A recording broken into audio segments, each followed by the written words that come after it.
standard 7.4 on page 4 and 5. Setting forth again the standard by which petition for plan endorsement will be evaluated for consistency to achieve the intent and purposes of the State Planning Act and support compliance with the state agency regulations, programs, and policies to achieve sound planning. That language was presented to the PIC members, and they approved it and moved it on to you today at the last PIC meeting. Mr. Chairman. Yes. I think she needs to slow down a little bit. I'm sorry. So the reporter and the public can understand. Okay. Thank you. I get excited about this. It's been my life for about a year now. So that was a major change.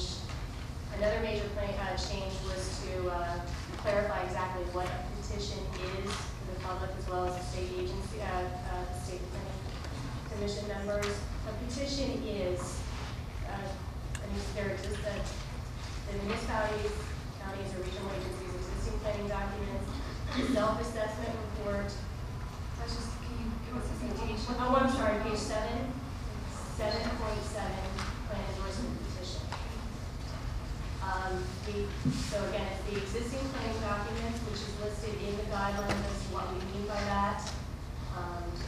It's an exhaustive list, doesn't have to be everything if they don't have them.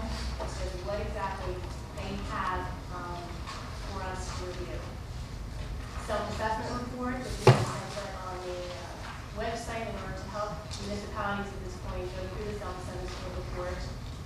Community visioning and the public participation and notice requirement begin to commence plan endorsement for the state planning commission. That is what a petition is. We put that in there because there was a lot of questions about what completeness is.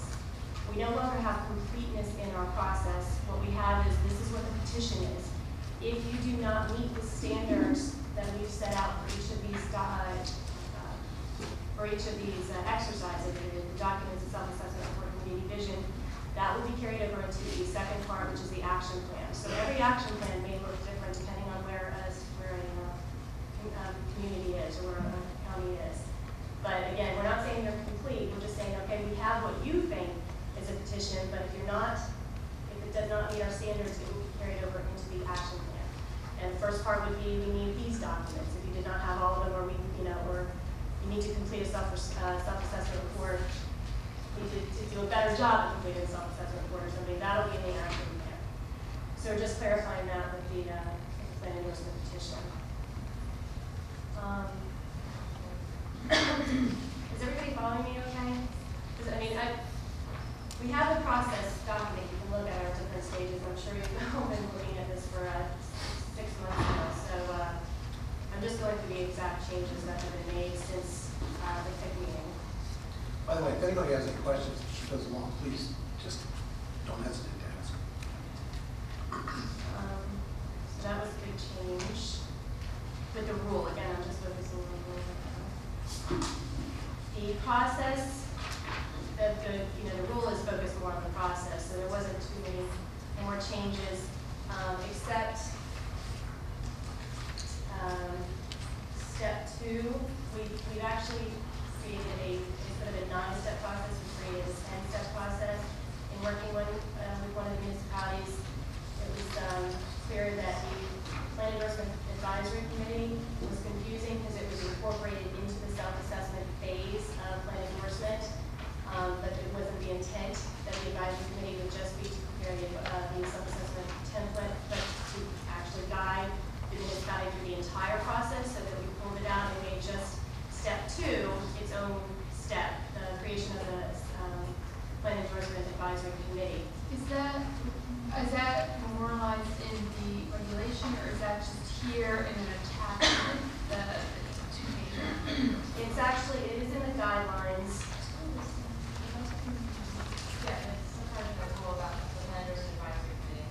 7.6 is this concept information about how you go about setting up the Plan Endorsement Advisory Committee. Yeah, so the process of where it is probably in the guidelines. It is in the guidelines. The rule change that was made is that the advisory committee shall be appointed at a public meeting. Page 6, right? That's right.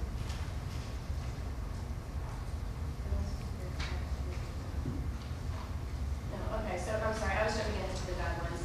Yeah, so that's part of the guidelines. I don't want to confuse you, so we'll hold that on to the guidelines.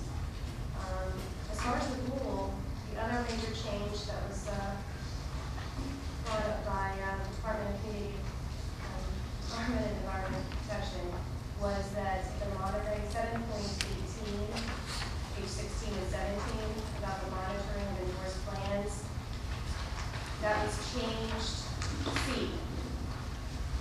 Municipalities, county, regional agencies, or planning authorities with endorsed plans or previously designated centers shall provide a copy to the executive director. It says within 6 months after adoption of a new or significantly revised, and it has a list of plans that the petitioner must submit to us post endorsement. So if they're making any major changes after we've endorsed their documents, they are then required to submit to us any changes to the master plan reexamination report, land use ordinances or regulations, capital improvement programs, zoning map or zoning schedule. Tracy, you gotta slow down. I'm Burning sorry. her fingers out. It's all right. Please tell me to slow down. I can't keep on, I'm trying. Tracy, after you finish this, I want to return to page 6. Okay, I just wanted to, we mentioned, that was following the current process that we give them 6 months to submit those new or significantly revised plans. That's changed to 30 days. So the town has 30 days within which to submit those new reports to us if they've been new or significantly revised to change the endorsement. And what was that changed from? 6 months to 30 days. So once adopted, they have 30 days to provide it to us. That's not in here, and that would be in what was published, that will be in what's published, if everybody agrees with that, what is published. Is that enough time? That's after the adoption. That's it. Oh, after the adoption. Right. Are we discussing this now, or are we just asking questions? How much more do you have, Tracy? And that's just the rule. Well, all right, if it's important, you have a question now, we'll jump in and take care of it. I don't have a question, I have a comment. Okay. I think that it should be 30 days prior to them adopting the changes to the master plan and the zoning. Because we don't want to put a municipality into a situation that they do all that work to adopt and change, and then we say, no, we'll do it again, because it's not consistent with the alternate plan. It's consistent. And that's, when you look at municipalities, just going back to page 6, what, the plan endorsement advisory committee. I couldn't figure out, now how many members are we saying that it should consist of? Between 5 and 10 members. For some, that's, That's depending upon the municipalities.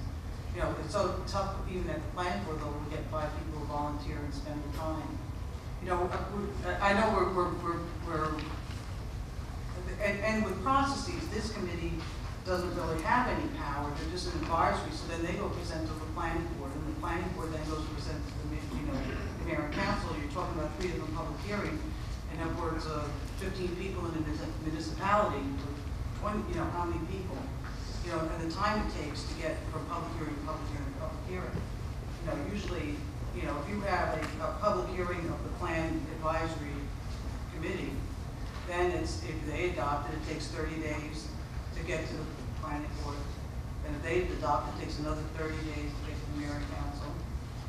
So, just inherently within the municipal land